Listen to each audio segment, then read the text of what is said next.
जालिम है वो बाप। इससे बड़ा जुल्म नहीं हो सकता कि एक तौहीद वाली लड़की को किसी बुत परस्त, किसी मुशरिक, किसी कबर परस्त, किसी मजार परस्त और वली परस्त की निकाह में दे दिया जाए।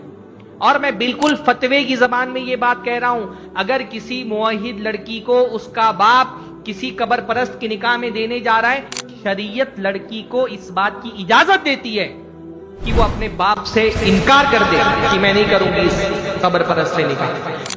हलाल माल कमा करके लाना आज के दौर में किसी जिहाद से कम नहीं। वल्लाही औरतों को इसका अंदाजा नहीं। आदमी अपने घर वालों को खुश रखने के लिए, उनकी जरूरतें पूरी करने के लिए, उनके रोजी रोटी का इंतजाम करने के लिए, उनके नानो नफका को पूरा करने के लिए घर से बाहर क्या क्या झेलता ही औरतों को पता नहीं होता है। बाजार में जा करके 4 पैसा कमा करके हलाल रोटी अपने बच्चों को, बीवी को फराहम करना आज के दौर में जिहाद से कम नहीं है। बल्कि आपका शौहर नमाज नहीं पढ़ता, आपकी जिम्मेदारी है कि उसको नमाज पढ़वाएं। आपकी सच्ची मोहब्बत ये नहीं कि आप शौहर को खाना बना करके देती हैं, उसका हाथ पैर दबाती हैं। आपकी सच्ची मोहब्बत की पहली अलामत यह है कि फजर की नमाज में जब आप उठती हैं और शौहर सो रहा होता है, उसको उठाती हैं, बच्चों को साथ में भेजती हैं कि जाओ तुम फजर की नमाज मस्जिद में पढ़ो, मैं घर में फजर की नमाज पढ़ूंगी। ये असली मोहब्बत है।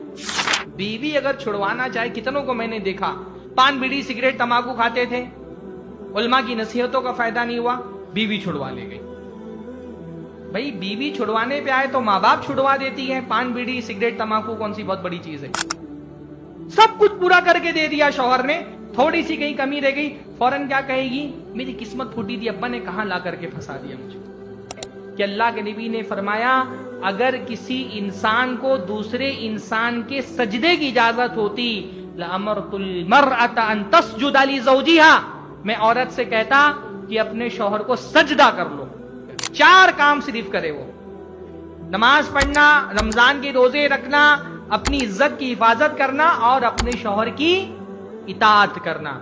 फरमाया अगर ये 4 काम वो कर ले गई, अल्लाह ताला उसके लिए जन्नत के 8 दरवाजे खोल देगा, जिस दरवाजे से दाखिल होना चाहे दाखिल हो जाए।